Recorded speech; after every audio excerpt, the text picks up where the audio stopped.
los grandes papas del pasado, uno de sus grandes proyectos era la construcción de sus monumentos funerarios. No sé yo si es muy de pobres esta iglesia, no sé tú qué opinas. La leyenda dice que está configurado, construido con el primer oro que llegó de América. A esta iglesia le llaman la iglesia de los españoles. Este papa no ha visitado España realmente. Donde las principales familias de Roma tienen una capilla en la basílica, como los Sforza, como los Borghese, incluso la propia hermana de Napoleón también está enterrada en la basílica. Hola a todos y bienvenidos a este vídeo extra. Hoy vamos a descubrir la historia detrás de uno de los lugares más bonitos de Roma, que además acaba de saltar ahora mismo a la actualidad por una razón histórica, y es que el Papa Francisco va a ser enterrado aquí. Estoy hablando de la Basílica Santa María la Mayor de Roma, y se rompe así con una tradición de siglos, pues, de papas que han sido enterrados habitualmente en la cripta de San Pedro de Roma. Para hablar de todo esto, hoy me acompaña Rafa, que es arquitecto, escritor y experto en patrimonio. Voy a dejar por aquí su Instagram. Algunos ya le conoceréis porque estuvo aquí hablando del problema del ruido del Bernabéu, que por cierto es un vídeo que está envejeciendo muy bien. Así que nada, bienvenido, Rafa. ¿Qué tal? Bueno, buenas tardes, noches, días, da igual donde lo veáis. Estamos Y grabando esto de noche, pero bueno. como suele ser habitual. Bueno, te quería hacer la primera pregunta, porque sé que de esto controlas bastante. ¿Por qué esta basílica? O sea, ¿por qué es importante y por qué se le llama Mayor, Santa María la Mayor? Bueno, el nombre de Santa María la Mayor viene por la advocación principal de la basílica, que es la Virgen del Pópulo, o como lo podemos decir en romano, el Salus Populi, que es una imagen de tremenda veneración para el pueblo romano, pero sobre todo viene del momento de creación de la basílica, que es en torno al siglo V después de Cristo, tras el Concilio de Éfeso, donde se empieza a reforzar la imagen de la Virgen como madre de Jesús, que hasta ahora pues todavía no había sido integrada, por así decirlo, a la doctrina cristiana. Y el Papa decide construir esta basílica precisamente para satisfacer esa nueva devoción en el mundo cristiano. Si bien es cierto que incluso la propia ubicación de la basílica, como esta vinculación a diosas femeninas, ya viene incluso desde modelos anteriores de Asia Menor y de cierta incorporación, en primer lugar, al mundo romano con la diosa Cibeles, que tenía un templo en Roma que era el templo mayor femenino, y de ahí ese nombre de Santa María la Mayor. También es importante el título de basílica papal, que solo hay 4 en Roma, y que precisamente este año cobra mucha importancia con el año jubilar, que es ese año que se produce en Roma cada 25 años, donde se abren 4 puertas santas, y una de esas puertas santas está en esta basílica. Vale. Bueno, al final del vídeo te preguntaré cuál es tu opinión ya más personal de por qué este papa ha decidido enterrarse aquí, pero bueno, quería saber desde el punto de vista más arquitectónico, digamos, bueno, ¿qué podemos decir de esta basílica?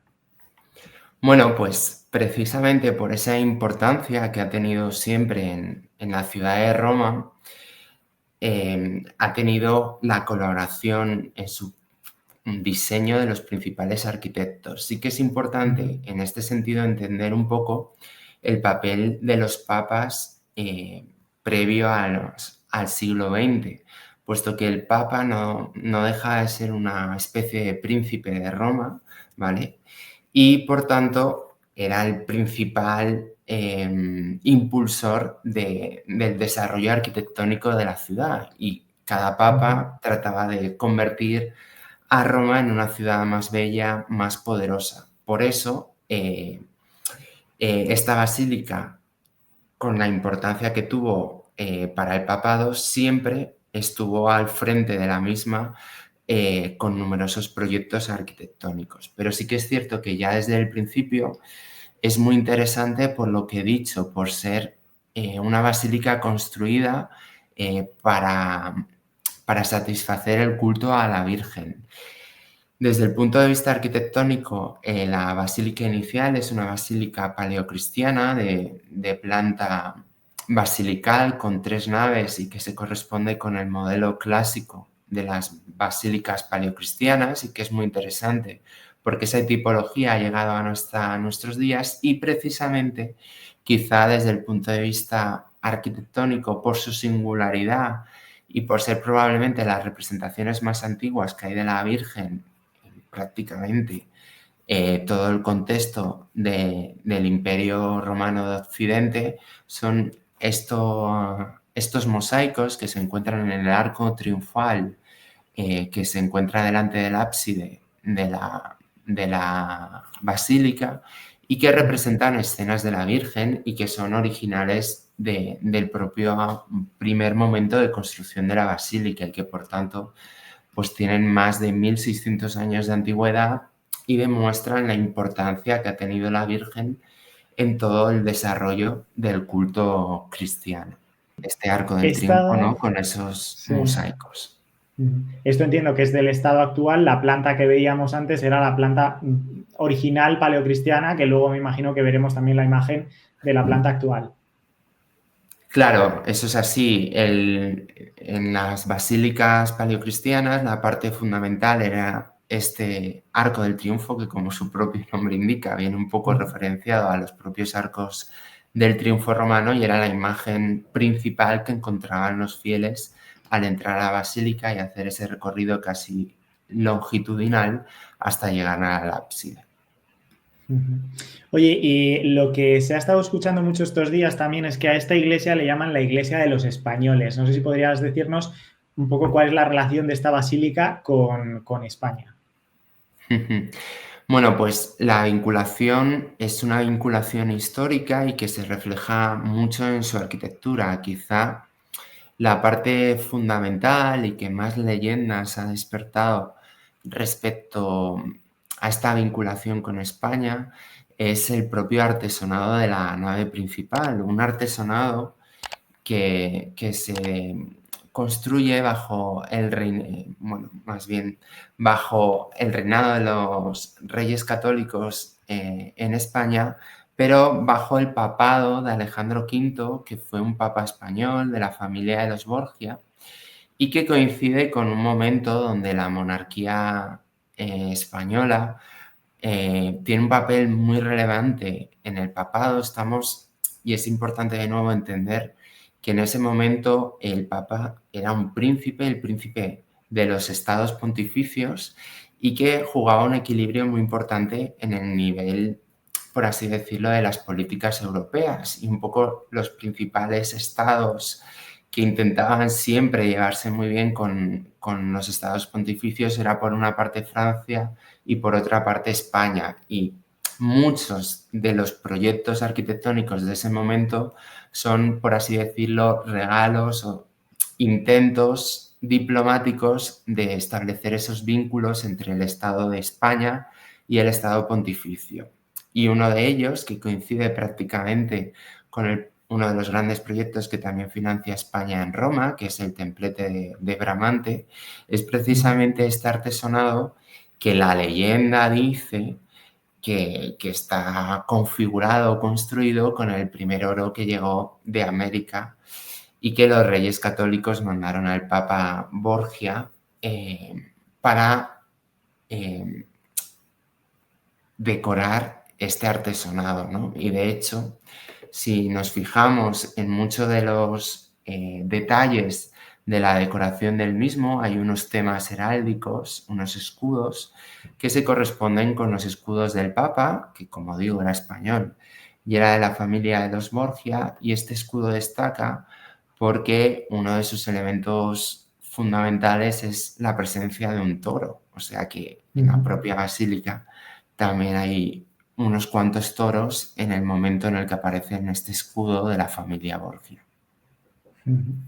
Me parece muy curioso la relación de la Basílica con España, teniendo en cuenta que, si no me equivoco, este Papa no ha visitado, desde el 2013 que se hizo Papa, no ha visitado España realmente. Bueno, desde luego no deja de ser paradójico, ¿no? También la vinculación con España es bastante grande de la basílica, no solo por estos artesonados, sino por el papel que jugó desde prácticamente esta donación de los Reyes Católicos la monarquía española en la basílica. De hecho, Juan Carlos I sigue un poco la tradición de uno de los títulos que se vinculan a esta basílica, que es la de protocanónigo, y de hecho hace como 6 o 7 años, se restauró toda, bueno, se desarrolló un proyecto de iluminación precisamente del artesonado y de toda la basílica, que lo patrocinó una empresa española que fue Endesa y que lo inauguró Juan Carlos I, ¿no? Pero Qué esto curioso. se remonta a atrás y también a otra serie de monarcas españoles que también jugaron un papel muy importante en la basílica. Ujú. ¿Y nos sabrías decir por qué hay una escultura, ahora que estamos hablando de españoles, de Felipe IV en la basílica? ¿Qué pinta allí? Bueno, pues efectivamente hay una escultura de Felipe IV en el atrio, justo entrando de frente en la parte derecha, y está vinculada a estos intereses en crear afectos, en vínculos entre el Estado español y el Estado vaticano, y sobre todo también por potenciar la imagen de España, que ya en el reinado de Felipe IV, ¿no? Comienza su decadencia como imperio y sobre todo viene vinculado a un proyecto de los franceses, ¿no? En Roma, y una de las imágenes icónicas esa escalinata que sube hasta la iglesia de la Trinidad al monte. Esa Ujú. escalinata fue pagada por el rey de Francia, y ahora mismo en la parte superior hay un monolito, pero originalmente iba a haber una escultura de Luis XIV. Felipe IV se entera de esto y dice que cómo se va a permitir colocar una escultura del rey de Francia y no una del rey de España. Y entonces se encarga esta escultura a Bernini, que toma como referencia clara los modelos iconográficos de los emperadores romanos Ujú. y se coloca en el atrio, aunque el diseño original fue de Bernini, él no la ejecutó, pero finalmente lo curioso es que la de Luis XIV no se llevó a cabo y sí que se llevó a cabo la de Felipe IV. De hecho, aunque Bernini no hiciera, finalmente no ejecutara esta escultura, sus restos sí que descansan, si no me equivoco, en esta basílica, ¿verdad? Sí, y además lo hacen en un lugar tremendamente discreto, que de hecho hace poco estuve visitando la basílica y precisamente uno de los espacios que quise visitar fue la tumba de Bernini, después de recorrerme prácticamente todas las paredes, capillas y nichos de la basílica. Tuve que preguntar porque no la No la encontraba, y encontrabas. es que está en un escalón súper escondido, discreto y Sí, sí, humilde sí. en Qué uno de los bonito. laterales del altar, ¿no? Y sobre todo contrasta, ¿no? El gran escultor, artista del barroco, que termine con una tumba tan sencilla, pero sí que es cierto que es probablemente una de las iglesias con mayor potencia artística de toda la ciudad, y Bernini hizo algún proyecto en la iglesia, si bien es cierto que no es, por así decirlo, en la nave principal, sino en los espacios aledaños, porque también es muy importante decir que dentro de este concepto de los estados pontificios, hoy en día pensamos en el Vaticano solo en San Pedro y en los edificios aledaños, pero en el pleno esplendor del papado, este edificio incluso llegó a ser la residencia de los papas, el palacio de los papas, antes de que se trasladara precisamente al entorno de San Pedro del Vaticano. Y Bernini estuvo trabajando en esos espacios donde el Papa residía, lo que también demuestra la grandeza de esta basílica que en su momento fue residencia del Papa. Vinculado precisamente a lo de Felipe IV, simplemente unas apreciaciones y muy vinculado a este papel de los papas y para entender las capillas, es importante entender desde el punto de vista incluso urbano la importancia que tiene la basílica, porque Roma, su esplendor como ciudad se desarrolla en el barroco bajo unas tesis donde los hitos urbanos juegan un papel determinante, ¿no? Esa ciudad en la que los peregrinos llegan y necesitan una serie de referencias para ubicarse y hacer la peregrinación por el resto de las basílicas. Y esta basílica está orientada en uno de los ejes principales de la ciudad que conectan varios hitos urbanos muy importantes, como es precisamente esa iglesia de la Trinidad al monte, con Santa María la Mayor y con la iglesia de la Santa Cruz de Jerusalén. Y en el medio de ese eje está precisamente la iglesia de San Carlo a las Cuatro Fontane. En este grabado,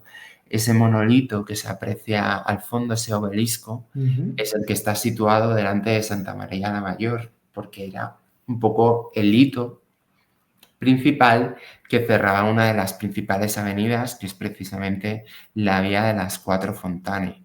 Si lo vemos en el mapa de Google Maps, se ve este eje transversal a toda la ciudad, donde en el extremo de la derecha aparece la iglesia de la Santa Cruz de Jerusalén. En el medio, en un espacio donde aparecen un montón de ejes, es precisamente Santa María la Mayor, y en el otro extremo del eje es la Trinidad del Monte. Por tanto, es casi un espacio central en toda la trama urbana del barroco. Y esta importancia se manifiesta luego, bueno, efectivamente, esta es una de las vistas principales que se ve desde la Trinidad del Monte y desde San Carlos a las Cuatro Fontanas, a las Cuatro Fuentes.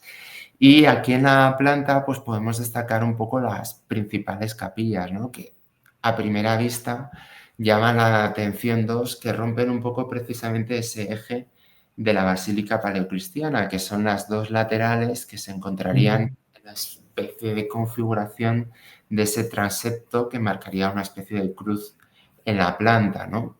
Y es por una parte la capilla del Papa Sisto y la capilla donde se encuentra esa Virgen tan importante de la Salus Populi, ¿no? Y que desde el punto de vista arquitectónico también son las que mayor interés tienen. Es cierto que esta es una iglesia, una basílica, donde también, además de en el Vaticano, tenemos una capilla sixtina. Efectivamente, ¿no? Y vinculado a estas capillas, debido a que fue promovida por el Papa Sisto, la capilla principal de la derecha recibe el nombre de Capilla Sistina y casi no tiene nada que envidiarla a la Capilla Sistina del Vaticano.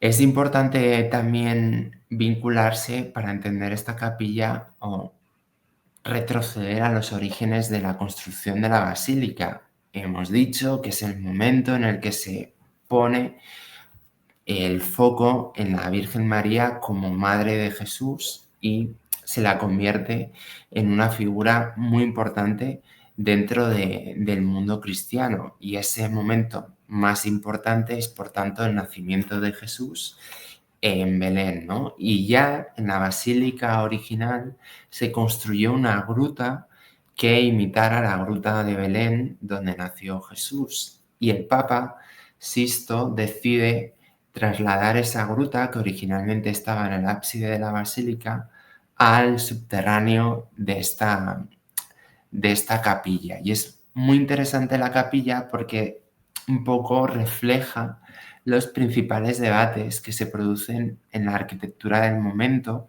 que estamos también en la arquitectura del siglo XVI, pleno desarrollo ya del manierismo, y donde existe un debate muy importante en el mundo de la arquitectura religiosa, que es el tema de las plantas. Aquí se ve, ¿no?, como originalmente el mundo cristiano toma como referencia la basílica, que la basílica era un modelo romano, era el espacio donde los romanos administraban justicia y por tanto tenía ese desarrollo longitudinal. Y para los arquitectos, tanto del Renacimiento como del posterior manierismo, la forma perfecta para una iglesia sería la planta de cruz griega que se ve aquí en la capilla, donde, debido a la propia armonía que buscan, el espacio sagrado principal sería el espacio central, ¿vale? Esto se ve desde el templete de Bramante en Roma también, coincidiendo con esta idea de un espacio central con forma de cruz griega, en los desposorios de la Virgen con San José, donde aparece en el cuadro de Rafael al fondo otro templete con planta de cruz griega, y aquí Fontana, que es el arquitecto que desarrolla esta planta, también lo hace para poner precisamente en el centro y en la parte inferior esa gruta, esa iglesia primitiva que representaba el espacio donde ha nacido Jesús. ¿Qué pasa? Que para el rito de la liturgia, es una iglesia 360 grados, pues no es lo que mejor funcione. Y transcurridos los siglos, sobre todo el siglo XVII, se impone el criterio litúrgico y las iglesias terminarán de abandonar este modelo central. De hecho, San Pedro el Vaticano originalmente tenía esa planta de cruz griega y posteriormente se le añade toda una sección delantera para darle esa longitud y esa planta de cruz latina. Y es muy importante este espacio que aparece aquí en el centro con los 4 ángeles, porque es el centro de la capilla y es uno de los pocos altares que tiene forma cuadrada y que permitía un poco satisfacer el rito litúrgico en esta capilla. De hecho, este elemento que aparece aquí nos recuerda mucho a muchos de estos elementos que he dicho, ¿no? Al propio templete de Bramante o incluso a ese templete que aparece al fondo de los desposorios de la Virgen de Rafael, porque es un poco el máximo intérprete de lo que sería la arquitectura perfecta religiosa para este contexto y que también tiene como unos cargas simbólicas para el momento porque se interpretaba como la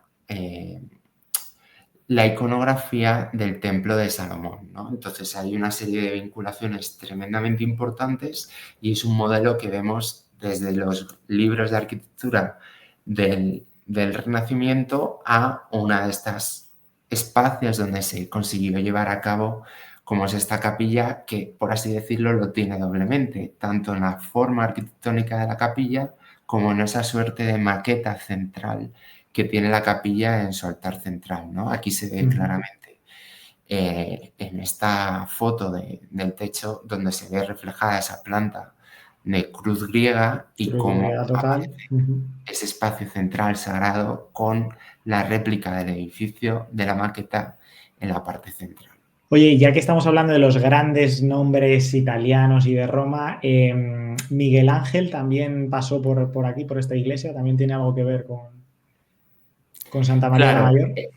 efectivamente, como era una de las iglesias más importantes del momento, pues las principales familias, que muchas de ellas fueron cardenales y algunos papas, pues querían tener un lugar para enterrarse allí, ¿no? Y este es el caso de la importante familia de los Sforza, que le encarga un proyecto a Miguel Ángel y que según Vasari es precisamente el último proyecto que construyó Miguel Ángel. Y es muy interesante precisamente también por la planta, porque hay una serie de modelos que se repiten, de nuevo vemos un espacio predominantemente de planta central, pero lo interesante de esto es que Miguel Ángel rompe los esquemas clásicos y ya juega con unas composiciones tremendamente variadas en la planta, donde vemos un cuadrado, vemos un rectángulo y sobre todo vemos las elipses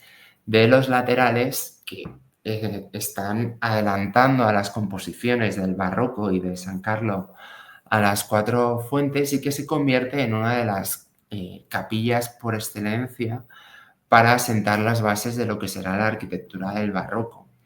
Mm. Esto llevaría casi para hablar un montón, pero lleva una tremenda complejidad esa planta de formas tan diversas, sobre todo para conseguir cubrirla con una serie de cúpulas que requieren unas curvaturas muy complejas, figuras no solo de un primer grado de curvatura, sino segundo, tercero grado, en general una tremenda complejidad que termina un poco adelantando lo que será la arquitectura de siglos posteriores, ¿no? Y es una de las joyas de la arquitectura de la basílica.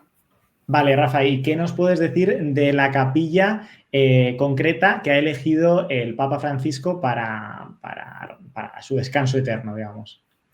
Muy bien, pues justo está muy próximo a esta capilla. Si lo vemos aquí en el plano, Ujú, esta capilla de la parte inferior con las dos elipses es la capilla de los Sforza ujú, y en la parte superior vemos la capilla de la Salus Populi, la capilla de la Virgen María, ¿no? Y justo entre ellas hay un pequeño espacio, un oratorio capilla, donde ya hace 2 años hicieron una pequeña intervención para construir en el suelo eh, un espacio donde el Papa quería enterrarse. Entonces no es algo que sea nuevo, sino que ya prácticamente hace 2 años se hizo esa primera intervención, porque sí que es cierto que en los últimos años, con la tradición de enterrarse en la capilla, en la críptide del Vaticano, se había perdido un poco esta tradición, pero casi al final los grandes papas del pasado,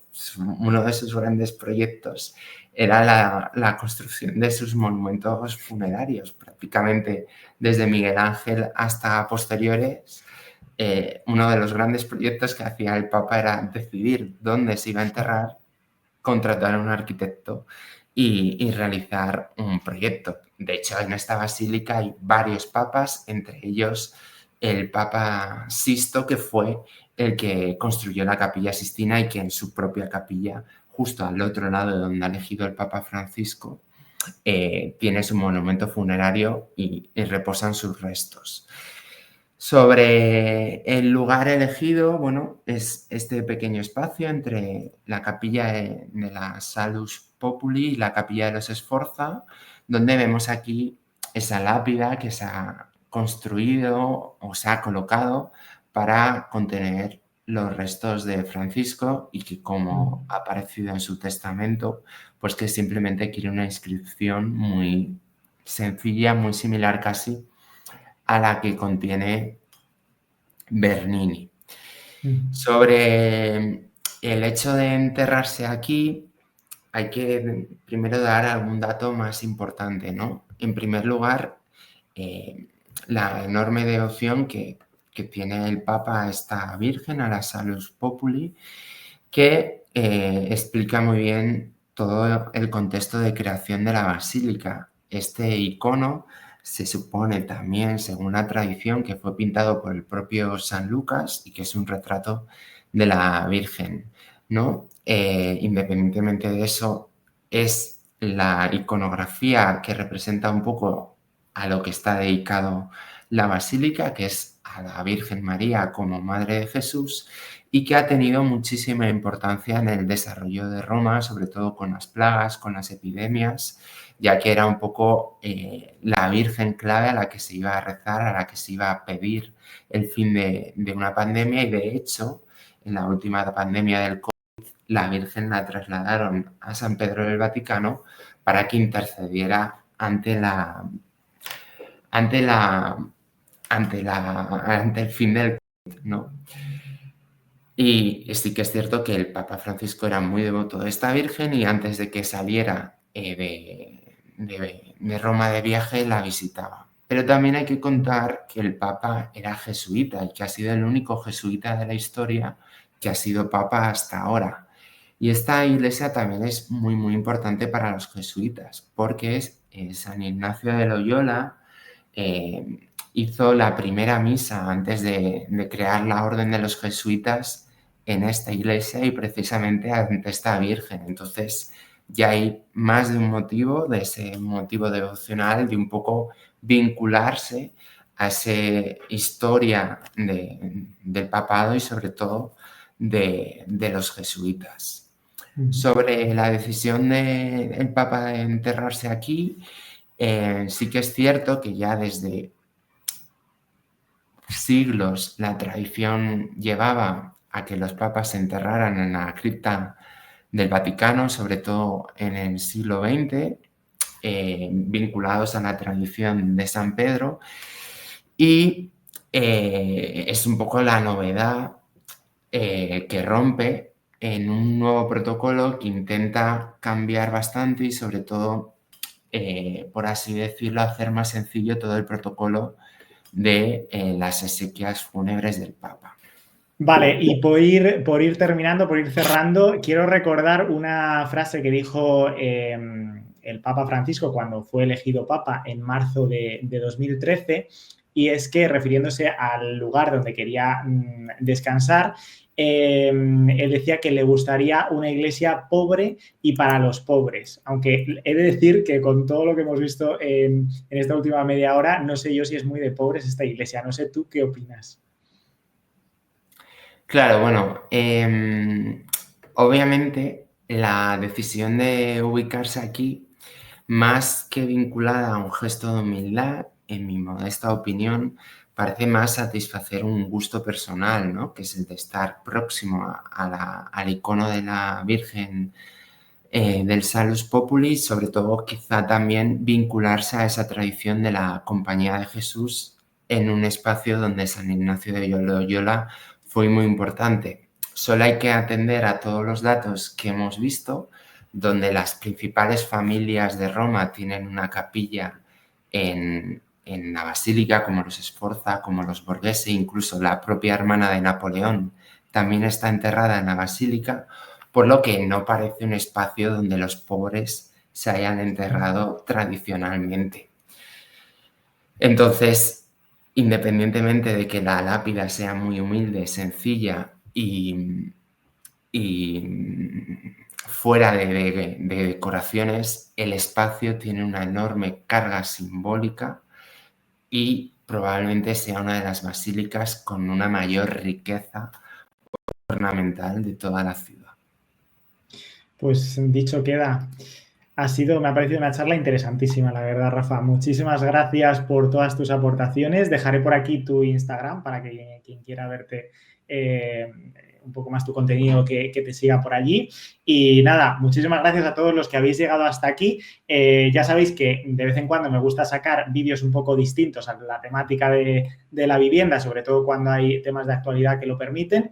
Pero mañana, que es jueves, tendréis nuevo vídeo sobre la vivienda. Además, va a ser una trilogía de 3 vídeos distintos que iré subiendo cada varios días sobre la vivienda, así que no os lo perdáis. Lo dicho, muchísimas gracias, Rafa, y como sabes, pues eres bienvenido siempre en mi canal.